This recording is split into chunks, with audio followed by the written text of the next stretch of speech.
and welcome to Listening Post, presented by the Council for Drug-Free Youth. I'm Joy Sweeney, and with me today I have our guest, Coach Jim Marshall. Welcome, Jim. Thank you for having me here. It's a pleasure to have you today. I just wanted to talk to Jim a little bit about, first of all, Jim, if you wouldn't mind telling us a little bit about yourself, we'd love to hear. Well, I have a foundation named Cody's Gift. It's a drug abuse prevention organization, and the goal is to educate people to a higher degree. As I have found out over the last few years, a lot of our drug abuse issues stem from the fact that a lot of young people and adults per se just do not know what they're getting into. They don't know the etymology of how kids get started with drug experimentation, what the process is once they become addicted, how to get help, and recognizing signs of people who have addiction issues. So my overall goal is to try to raise a level of knowledge in all those areas so that maybe we can reduce the amount of the epidemic as it is right now with drug abuse. So Cody's Gift is a foundation that you started prior to starting Cody's Gift, or what, is that the only thing that you do, or do you do other things in your life? I mean, I speak within the context of the organization, trying to reach out to people to educate them. I also coach and teach and have in the public schools and at the college level.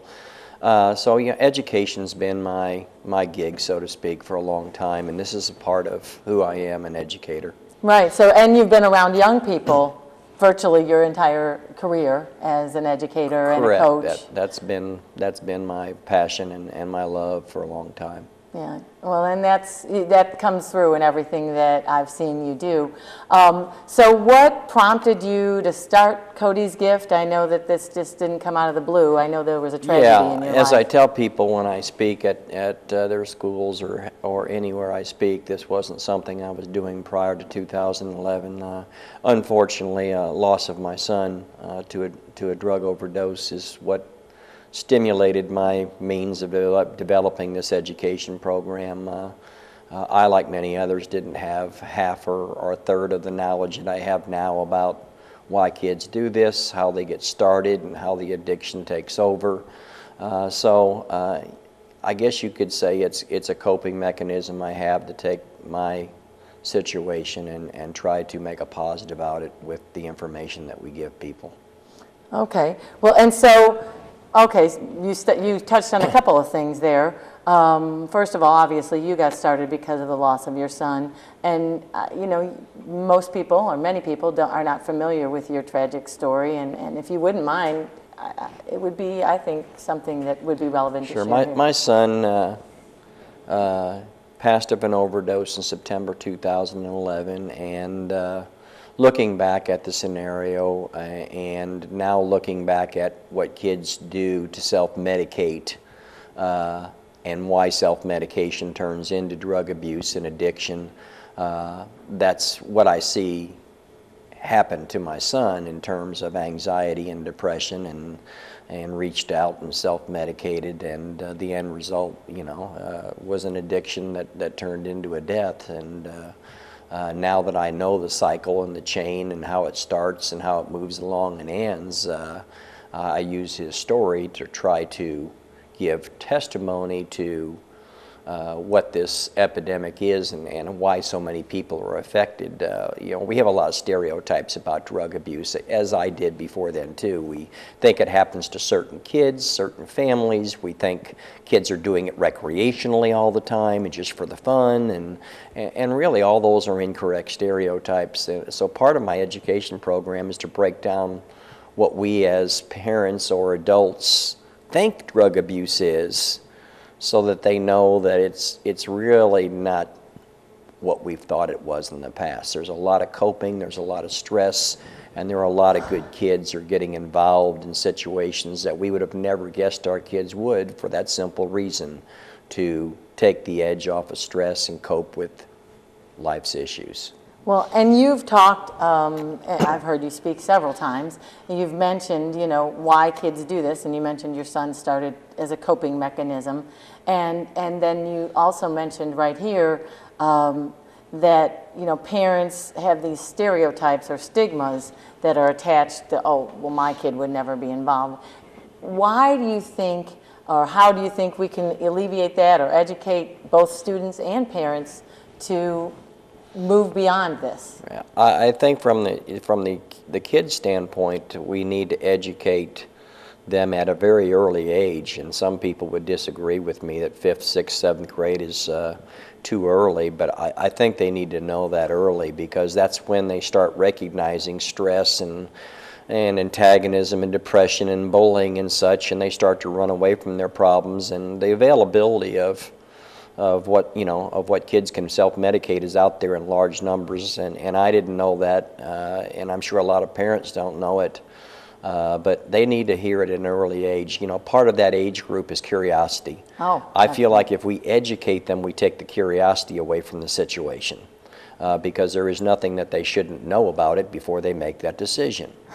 So I feel like we've got to educate them, and then I think parents need to know the signs of addiction and why kids use it, and be more aware. I think we get comfortable thinking our kids, because they make 4.0 GPAs and high ACTs, and they're in a youth group and go to church regularly, that they're taken out of this equation because of what they're involved in. And I have found that to be definitely a big stereotype that's been incorrect for a long time, because there are a lot of good kids out self-medicating for various reasons, ages of 15 to 25. Well, and that's absolutely true, as you found out personally from your tragic story. But, you know, and Council for Drug-Free Youth brings these programs all the way starting at kindergarten on purpose. However, even though sometimes we educate them, you know, something happens, or they get an injury and get addicted to the pain meds, or there's all kinds of different scenarios as to how they get introduced in the first place. How can parents, or what can parents do to combat that situation? I think they need to have more dialogue with their kids over the issues. You know, first off, get educated in what's happening with drug abuse and the drug culture, and learn, you know, why kids self-medicate, and learn, you know, what types of ends, you know, bring that situation about. Oh, yeah. But yeah, more dialogue with kids about what's going on, keep track of, you know, how they're feeling and their emotions, and you know, don't be afraid to go get help in terms of mental health services or something of that nature when you see those types of things arising with your kids. Sometimes even though we teach our kids good coping skills, they still don't manage it very well emotionally, and don't be afraid to go get help. Yeah, no matter how hard you try, sometimes as a parent, you're not the right person to be communicating this message to your child. They need somebody different than you, for whatever reason that may be. And I know, as a mother of 4 children, that to not be able to fix whatever problems my children have is really devastating to me. And unfortunately, for a lot of reasons, whether it's respect or love or concern, you're going to be the last one your kid talks to about your problems, because they do not want to cause you stress and cause you emotional warfare as well also. And maybe do not want your family judged because of the type of stigmatism we put on drug abuse or drug addiction. So, you know, getting help a lot of times is the best answer to the problem when your kids won't open up to you. Absolutely. You know, at least give them a resource that they can communicate openly and honestly with. And if that means going to see a therapist or a counselor, then that's what it means. Correct. And again, not judging your neighbor or your friends because they're in that situation. You touched on some of the things that are going on here in Jefferson City that most parents aren't aware. Do you want to share a little bit of that with us? Well, not just Jefferson City. The other stereotype we have is that, you know, it happens in certain types of cities. A larger city like St. Louis, Kansas City, where there are more inner city areas because of the economic, you know, deprivation and plight that people have in those areas.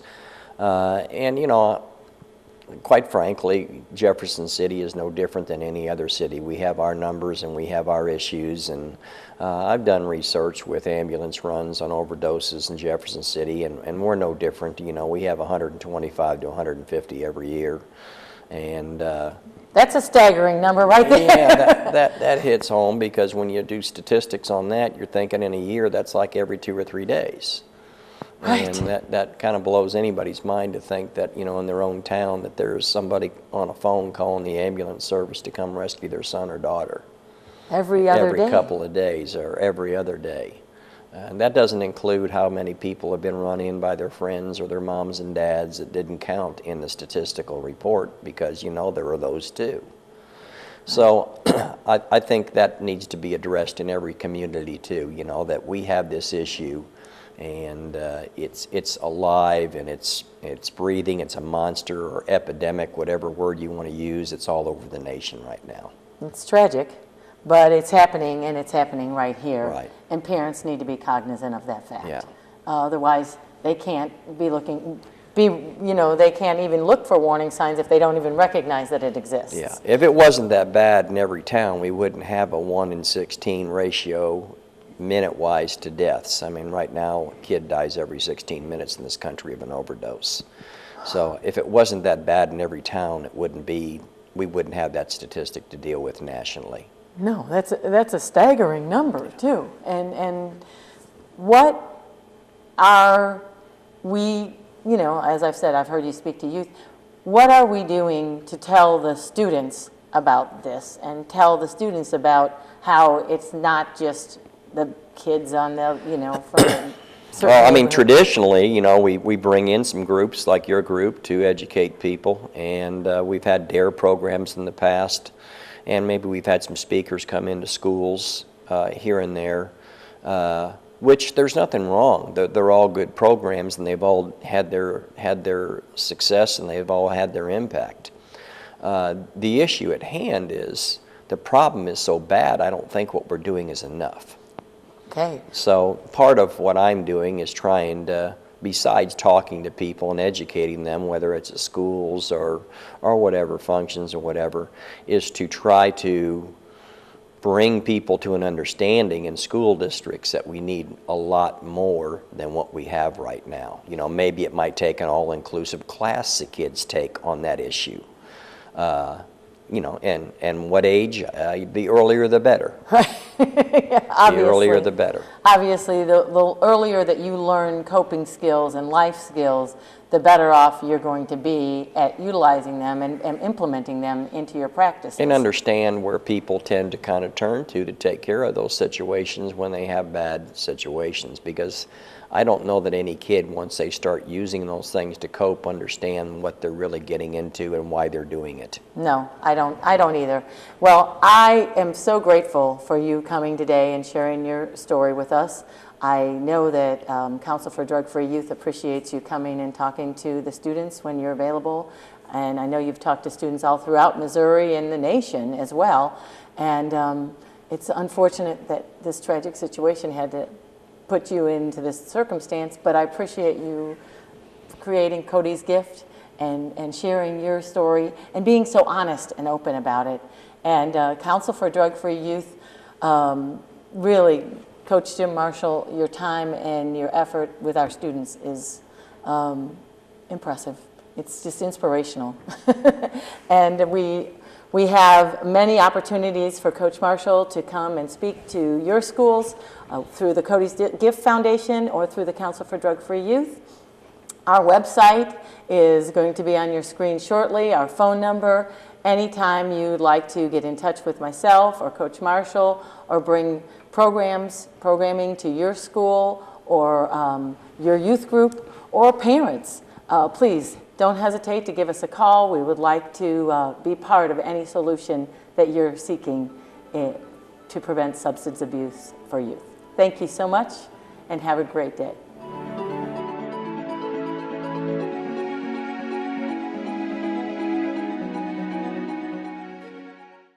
The mission of the Special Learning Center is to provide comprehensive early intervention services to children with special needs so they may attain their maximum potential. You can find our website at www.speciallearningcenter.com for current activities, and we're also on Facebook under the Special Learning Center. We try to be a resource for people with disabilities in our community. If you have questions or a need, call us at 634-3070. Family Counseling Center of Missouri offers a number of therapeutic and psychiatric services at 204 Metro Drive. Our mission is to improve the quality of life for individuals, families, and communities by helping people make positive changes in their lives and empowering them to make healthy and effective choices. Our focus is building healthier lives together. Call 573-634-4591 or visit us online at info@fccmo.org. FCC is proud to be a Compass Health organization and a United Way partner agency.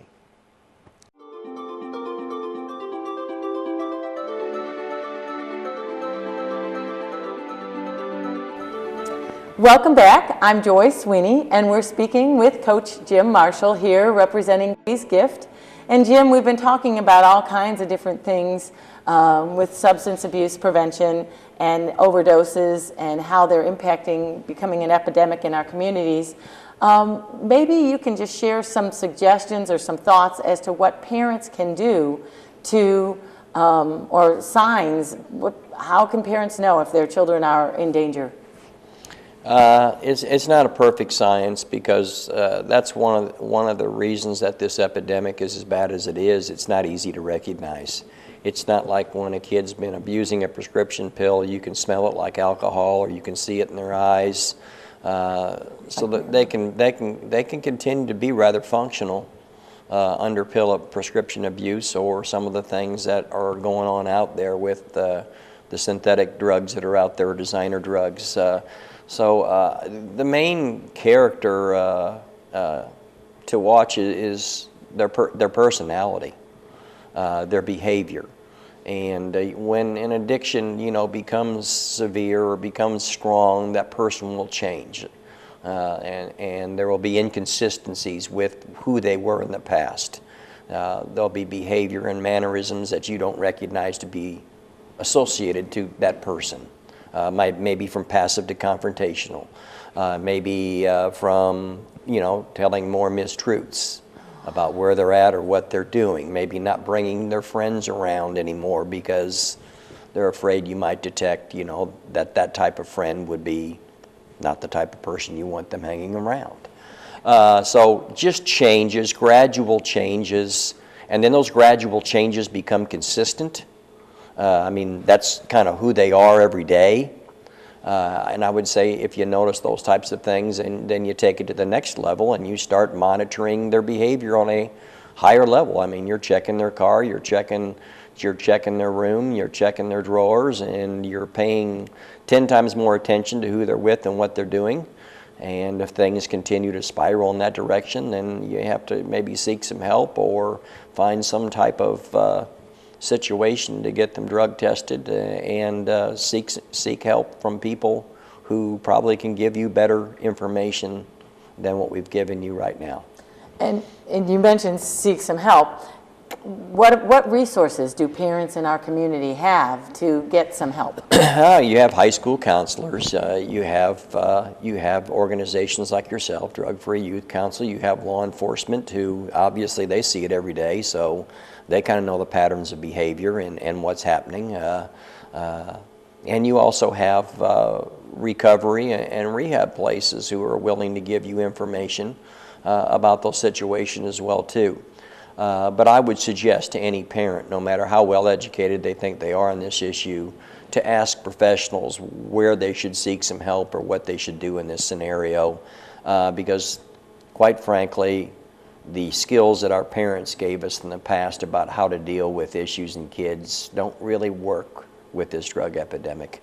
They don't apply to what's really happening. It really doesn't take care of the situation, and whether it's discipline or consequences or whatever you can come up with, kicking the child out of the house, it just does not work. They need to be basically retrained mentally, and they need some science, and science and medicine to help kind of stop the addiction too. Well, and you touched on something vital right here, addiction.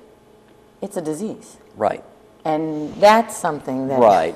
That's another stigmatism. People think addiction is a simple choice that you stop or you continue. And the choice starts without it being a disease, obviously. When you first take whatever pill there is for that stress or anxiety, obviously that was a poor choice. And who knows why the choice is made, but I tend to think a lot of it's because we just, as a culture, do not think taking pills is drug abuse.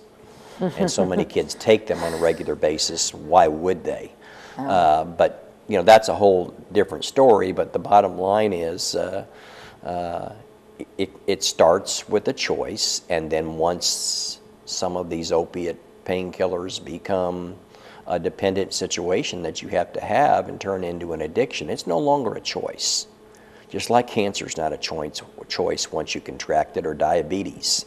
It is wrapped around your central nervous system, and you need special medical help to relieve yourself of it. Right, and that's something that you're not going to get just by saying, okay, well, I don't want to do this Nothing you anymore. will do at home, you know, no matter how good you are as a parent or how loving and caring you are, can change that issue once they have a dependency. Right, and that's one of the things that we all need to understand, and that's one of the areas that I think you've been so brave and coming out and being so honest and truthful with the students and parents about your situation and about what caused the situation, as well as how we treat each other with respect to it. As a parent, of course, none of us want to admit to not doing everything we can to make our children the most successful people we possibly can.